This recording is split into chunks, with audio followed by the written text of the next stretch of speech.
जय गुरुदेव. आई राजा उदय उदय ओम पद्मावती माता की जय. आज मी तुम्हाला माझे गेनमाळ आणि आराधखाना कसा झाला त्याच्याबद्दल मी थोडंसं सांगणार आहे. तर मी स्वतः एक ब्युटिशियन होते. आधी माझं पार्लर होतं. तर पार्लरमध्ये असताना मला अचानक थोडासा त्रास व्हायला लागला. तो त्रास का होतोय हे काही कळत नव्हतं मला. मंगळवारी शुक्रवारी त्रास व्हायचा आणि म्हणून मी कोणाला विचारावं ह्यातलं आम्हाला काही माहिती नव्हती. आणि हा प्रश्न पडला होता मला, कोणाकडे जावं, कारण आम्हाला कधी कोणाकडे बघायला जाऊन असं काही माहिती नव्हतं. आणि मग कोणीतरी सांगितलं, एका ठिकाणी बघतात. तिथं गेल्यानंतर त्यांनी सांगितलं की मांढरदेवीला जाऊन ये, एकदा तुला काळूबाई आहे. तर मी विचार केला की कधी आपल्याला काळूबाई हे नाव माहिती नाही किंवा पण कधी देवाचं काही केलं नाही, हे कसं काय असं. तरी मग मी थोडंसं दुर्लक्ष केलं, जाऊ दे म्हटलं. त्यानंतर परत 1-2 वेळेला असंच झालं. तर एक बाईकडं परडी होती, ती पण म्हटली तुला वारं येणार आहे. ते त्यांच्या संपर्कातले. त्यानंतर एकदा असं झालं की पार्लरमध्ये मला अचानक जास्त त्रास व्हायला लागला. आणि म्हणजे मी पार्लरमध्ये उभीच राहू शकत नव्हते. शिवता झाली, काही झालं की मला त्रास व्हायला लागला. मग एका ठिकाणचं नाव एका महिलेने सांगितलं आणि तिने सांगितलं म्हणून मी त्या ठिकाणी गेले. तर तिथं सांगितलं, तुम्हाला काय असेल ते स्पष्ट सांगतील, चांगले, तू एकदा येऊन बघ. म्हटलं बरं ठीक आहे. गेले. तर ते गुरु होते जोगत्यांचे गुरु. तर मग अशा ठिकाणी मला जायला सांगितलं. काहीही ज्ञान नसताना, घरी कोणालाही न विचारताना मी असं जरा परस्पर एक निर्णय घेतला किंवा गेले. मी तिथपर्यंत गेले. त्याच्यानंतर असं झालं की त्यांनी सांगितलं आरतीला ये आणि आमच्याकडं हा प्रोग्राम आहे, ह्याला ये. तर आल्यानंतर मी म्हटलं मला वारं कसं काय येईल. मी त्याच्या आधी स्वामींची भक्ती करत होते मी. तर मी म्हटलं वारं कसं काय येणार मला. तर नाही म्हणे वारंच आहे आणि येतं म्हणे, कोणाला पण येतं. आणि मला त्यावेळेला हे कळलं नाही की कोणीतरी माझ्यावर जळाऊ वृत्तीने हे पाऊल उचललेलं आहे. कारण तिथं जाण्याच्या आधी माझ्या दुकानाच्या बाहेर, शॉप बाहेर लिंबू पडलेले असायचे. अचानक त्रास व्हायला लागला. मला हे कळलं नाही. आणि ज्यांनी मला सांगितलं होतं, ज्या स्त्रीने, त्या स्त्रीचीच वाईट नजर होती काहीतरी. की त्यांची इच्छा अशी होती काही स्त्रियांची की म्हणजे कोणाची तरी जळवृत्ती असते ना, की काहीतरी आपलं छान चाललं आहे किंवा माझं छान होतं, कधी कोणाशी बोलणं नाही, काही नाही, आपल्या आपल्या कामामध्ये. तर एक काहीतरी बोलण्यामधनं माझ्या काहीतरी ते वाईट बोलल्यावर मी काहीतरी प्रत्युत्तर दिलं होतं. तो एक राग डोक्यात ठेवून त्या महिलेने असं केलं. त्यांना तिथं जाऊन त्या बाईने सांगितलं. त्यांनी असं केलं की मला तिथं जायची ओढ लागायला लागली आणि तिथं गेल्यानंतर काहीतरी खाण्यात वगैरे यायचं. आणि असं करून बरेच दिवस गेले. एक महिनाभर तरी गेले असेल मी तिथं. त्यानंतर असं झालं की नाही काळूबाई, मला इतकं तिथं गेले की जास्त त्रास व्हायला सुरुवात झाली. मग त्यांनी सांगितलं हा म्हणे असंच होतं म्हणे.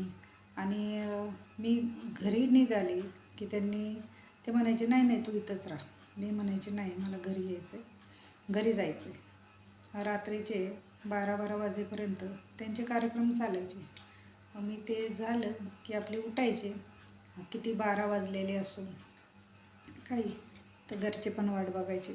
मी कार्यक्रम आहे म्हटल्यावर कोणी असं काही आधी काही लक्ष दिलं नाही. त्यानंतर मग मी यायचे. मग माझं लक्ष लागत नव्हतं कुठं.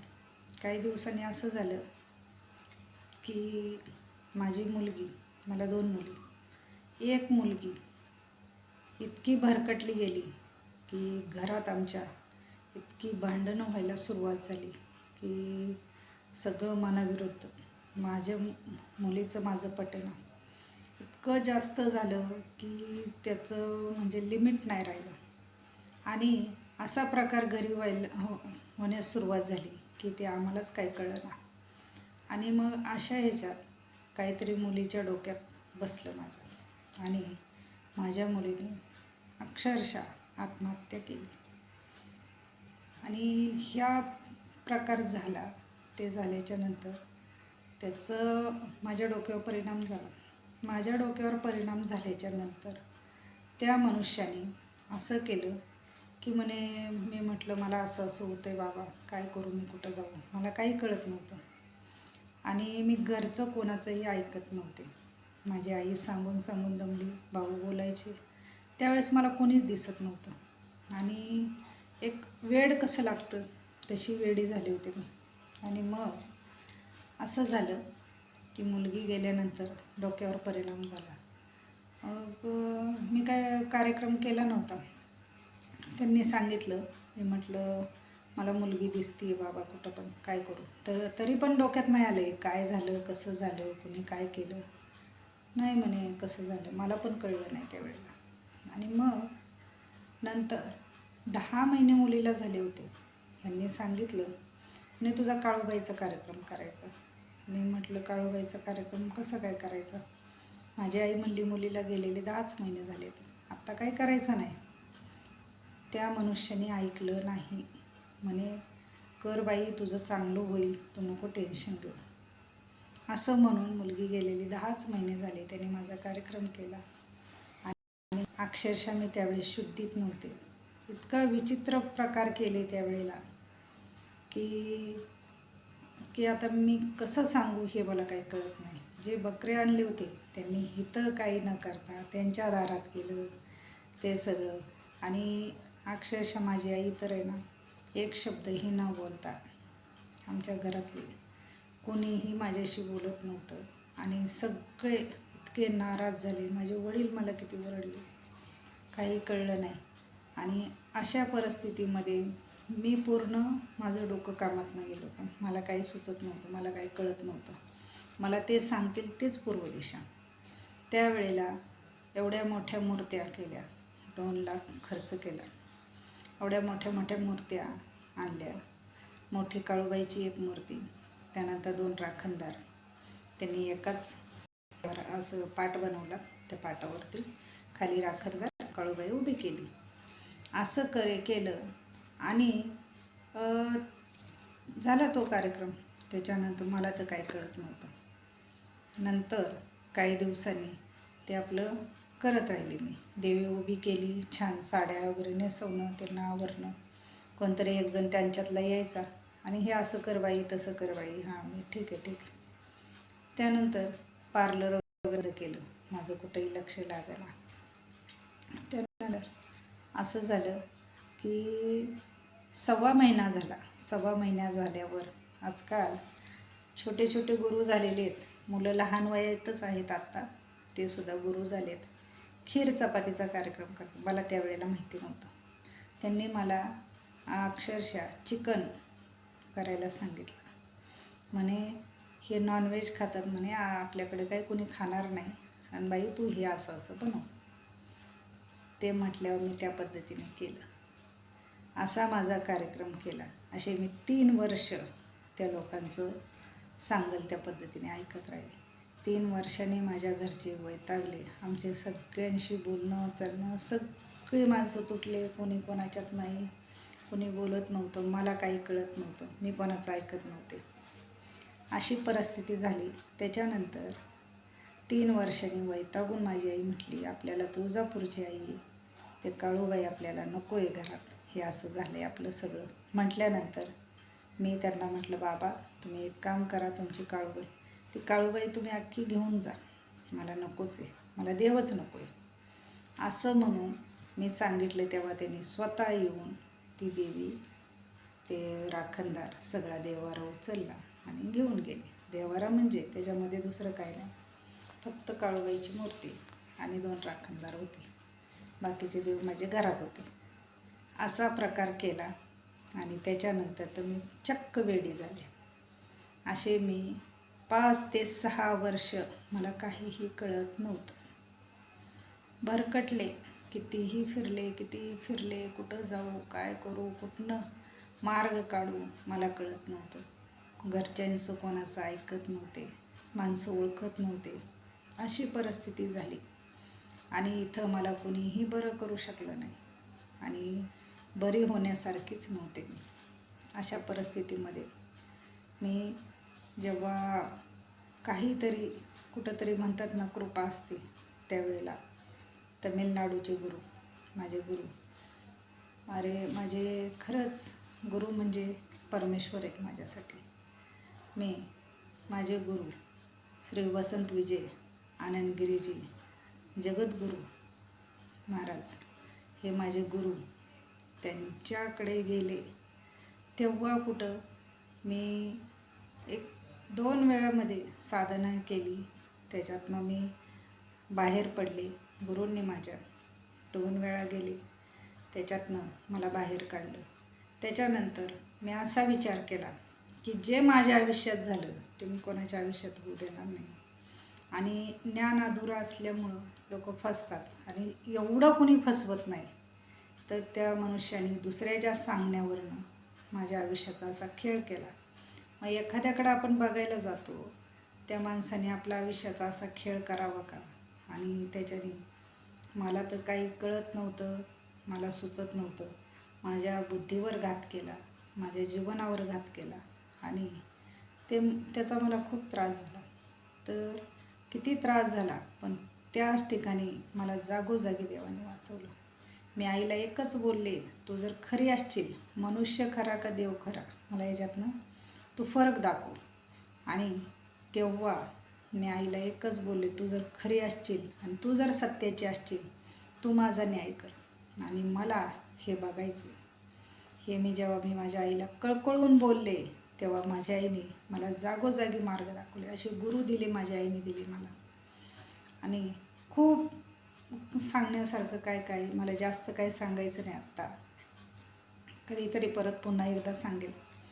मी जे हे सगळ्यांना तुम्हाला सांगत असते, ते मला असं वाटतं की माझ्या जीवनामध्ये मी जे शिकले त्याचा उपयोग मला दुसऱ्यांच्या भल्यासाठी झाला पाहिजे हे सांगण्यासाठी. मला याच्यामध्ये कुणाचा मोठेपणा नको किंवा कुणी वाह करावी असं नाही किंवा काही नाही. माझं हे जीवन जे आहे, नवीन जीवन जे मिळालेलं आहे, ह्याचा मला उपयोग असा करून घ्यायचा आहे. त्याच्यामध्ये मला वाह नको आहे किंवा कुणी काही मला असं हे करावं, स्तुती करावं अशी इच्छा नाही आहे. माझी फक्त एकच हेतू आहे की जे अज्ञानी आहेत, ज्यांना ज्ञान नाही, त्यांचं चांगलं झालं पाहिजे, त्यांचं भलं झालं पाहिजे, त्याच्यातच मला सर्व मिळणार आहे. आणि असं जर कोणी फसवत असतील, एखाद्याची फसवणूक करून, एखाद्याची तळतळ घेऊन तुम्हाला काय मिळतं, हे जेव्हा मला अक्षरशः मला कोणाशी बोलायची इच्छा होत नाही. मी कोणाशी जास्त बोलत नाही, मी कोणाच्या घरी जात नाही, मी कोणाच्या डोकवत नाही. मला सगळीकडचं असं मन उडल्यासारखं झाले. फक्त एकच दिसतं मला की कुणी फसू नये किंवा देवाच्या नावाखाली कोणाची फसवणूक होऊ नये. आणि आजकाल बघते मी सगळे लोक ऑनलाईन करतायत, सगळे देव चांगलं करतायत, ठीक आहे. पण सगळे दाखवतायत ते ठीक आहे, पण त्याच्या मागं कुठं काय चाललं हे आपल्याला काय माहिती आहे सांगा. अजून पण काही ठिकाणी अज्ञानी लोक असतात, ज्यांना आपण डोळ्याने बघतोय ते सुद्धा न बघता ते दुसरंच काहीतरी एखाद्याच्या सांगण्यावर ऐकत असतात. त्यांना ते पण कळत नसतं. मग असं मला वाटतं की माझ्याकडे जेवढं ज्ञान आहे तेवढं मला देता आलं तर मग मला माझं तेच भाग्य. एवढंच मी समजेल की जीवनात येऊन आपण जे विनाकारणचे जे दुःख भोगलं ते कोणी भोगू नये आणि ह्याचा कुणीही असं गैरफायदा पण घेऊ नये, मला असं वाटतं. आणि मी हे जे काही सांगत असते थोडंसं ज्ञान, ते ज्ञान मी माझ्या आतमध्ये एक ज्वाला आहे, ती ज्वाला तुम्हाला सांगण्याने माझी शांत होते की भलं व्हावं सगळ्यांचं, एवढंच वाटतं. आणि खरंच कृपा करा आणि खूप विचार करून कुठल्याही गोष्टी करा. आणि हे मी खरं सांगते आहे आणि हे जनकल्याणासाठी सांगते आहे, एवढंच मी सांगेल. आणि सगळ्यांनी कुठल्याही गोष्टीची घाई करू नका कधी आणि पटकन कुठंही विश्वास ठेवू नका. कुठंही जिथं म्हणजे म्हणतात ना आउटसाईड असतात तिथंही होऊ शकतं, खेडेगावी असं होऊ शकतं, कुठंही होऊ शकतं ह्या गोष्टी.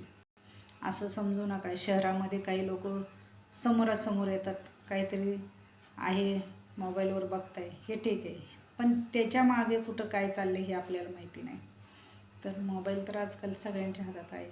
तर मला हे सांगायचं हेतू एवढाच आहे की ह्याच्यातनं ह्या माध्यमातून मला एवढंच सांगायचं आहे की असं पण होत असतं आणि हे खरं आहे, हे लक्षात ठेवा आणि सगळ्यांनी सांभाळून राहा आणि सुखी राहा, एवढंच मला म्हणायचं आहे.